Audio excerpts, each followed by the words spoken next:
Magandang gabi, Gladys. Gaano kalaki ba ang possibility na itaas sa Alert Level 3 ang bulkan? At ano ba ang mga measures na gagawin ng pamahalang lokal dyan sakaling itaas nga sa Alert Level 3 ang bulkan? June, malaki ang chance na itaas sa Alert Level 3 ang bulkan. Ang bulkan ngayon gaya ng pagyadig at ang ibinubuga nitong sulfur dioxide flux. Sa ulat ng DOST PHIVOLCS kahapon, nakapagtala ito ng 13 volcanic earthquakes at 10,880 na tonelada ng sulfur dioxide.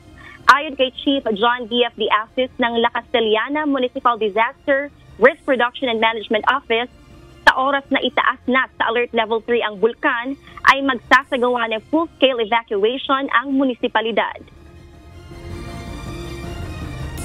LGU is preparing for a full-scale evacuation wherein most of our barangays, the municipality of La Castellana is affected. Based on PHIVOLCS, yung inside the pyroclastic area na hazard until the ng medium risk wherein 16 kilometers will be fully evacuated based on their recommendation.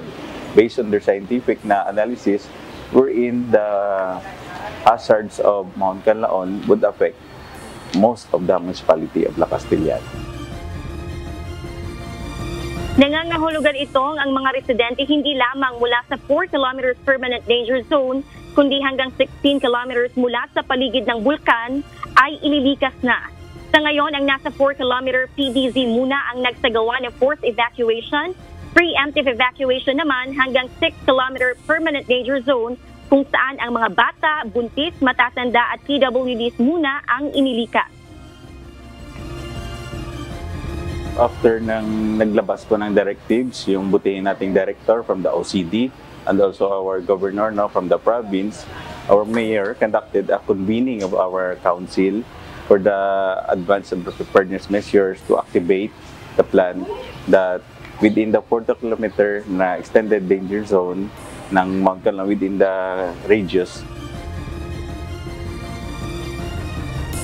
Sa pinakabagong tala ng La Castellana LGU, 2,686 individuals na o katumbas ng 867 families ang inilikas na mula sa mga apektadong barangay ng munisipalidad. June, kung mangyari man itong worst case scenario, ang mga evacuees ay dadalhin sa Bacolod City at pansamantalang ililipat sa Panaad Sports Complex. At sa ngayon, June, nananatili ang mataas na aktibidad ng Bulkang Canlaon kaya inaabisuhan ang lahat na maging alerto. June? Gladys, nananatili pa rin ba yung possibility na magkaroon talaga ng magmatic eruption? Gladys? June, kanina nakausap natin ang DOST PHIVOLCS at yun nga ang kanilang nabanggit na talagang may chance na magkaroon ng magmatic eruption kung magtutuloy-tuloy itong mataas o unrest na aktibidad ng bulkan. At sakasakali June itong magmatic eruption, ito ang magiging kumbaga pangalawang beses after nung unang naitala noong 1902 years ago. Kung sakasakaling gano'n, siyempre, pinaghahandaan niya ng mga LGUs diyan. Meron bang pag-aaral na ang PHIVOLCS? Halimbawa, magmatic eruption, siyempre magkakaroon ng lava flow diyan. Anong parte o side ng bulkan at anong bayan naman ang maapektuhan nun? Meron bang mga ganun ng sinasabi ang PHIVOLCS, Gladys? June, ayon sa PHIVOLCS, magdedepende kung gaano kalakas o kalaking eruption ang ibubuga ng bulkan. Pero itong PHIVOLCS or DOST PHIVOLCS ay naglabas na ng kanilang hazard map at kabilang itong La Castellana at Canlaon City sa ilang mga lungsod dito sa Negros Island na maaapektuhan sakaling malaking eruption ang mangyayari man. Kaya ang unang inilatag muna ng local government unit kasama ang iba't ibang agencies, ayun nga, pansamantalang dadalhin sa Bacolod City ang lahat ng mga residenteng ililikas dahil nga sakaling magkakaroon man ng magmatic eruption at magre-resulta naman ito ng lava flow. Last na lang, Gladys, kumusta ang panahon dyan? Kasi naalala mo, nung nakaraang June ba yun, kung nandiyan ka rin, nagkaroon ng lahar, no? Lahar din na talagang napunta doon sa mga kalsada, Gladys.